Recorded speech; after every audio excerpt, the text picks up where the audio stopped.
नाज़िम जाम साहब में इंतजामिया की लापरवाही सबब एहसास किफ़ालत सेंटर में 100% अमल न थी सघियो आहे।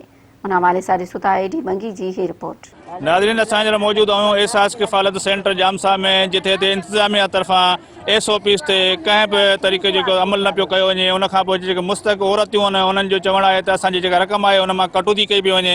हिते मुस्तक़ औरत मौजूद आहिनि, उन्हनि खां पुछंदासीं त उन्हनि जो छा चवणु। अदी छा थियो, तव्हांजा पैसा कटियो अथनि? अञा के पैसा असांखे नथो मिले त सभु मायुनि जो 500 कटनि त 1000 रुपयो कटनि। घर जा माण्हू आहिनि उन्हनि जो 1000 कटियो आहिनि। मुंहिंजो का 1000 कटियो, हाणे मूंखां 1000 कटिबो, चवनि था 1000 बस पोइ तो कढियो पैसा। माना 1000 रुपया कटियो अथनि? हा, मुंहिंजी नुंहुं जो कटियो। तुंहिंजो बि चवंदा त ॾे त पोइ ॾियूं पैसा। हा न त कोन ॾींदासीं। हा, न फिगुर नथा लॻनि। ठीकु आहे।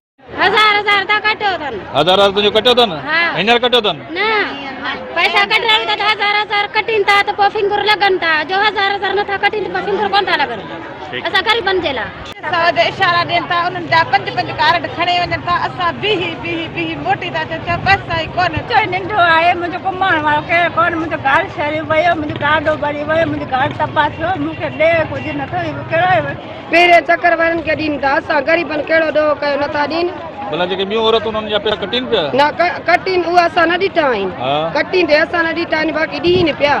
7 कारण आहिनि, महिरबानी कयो, चङो पुॼे त असांखे वठी ॾियो या जवाबु ॾियो त अचूं। जी नाज़रीन, तव्हां हिते मुस्तक़ ग़रीब औरतुनि जूं ॻाल्हियूं ॿुधियूं। हुननि जो चवणु आहे त हिते जेका असांजी रक़म आहे उन मां जेको 500 खां 1000 ताईं कटौती कई थी वञे ऐं हिते जेके एजेंट माफ़िया आहिनि उहे असांजा पैसा कटे रहिया आहिनि।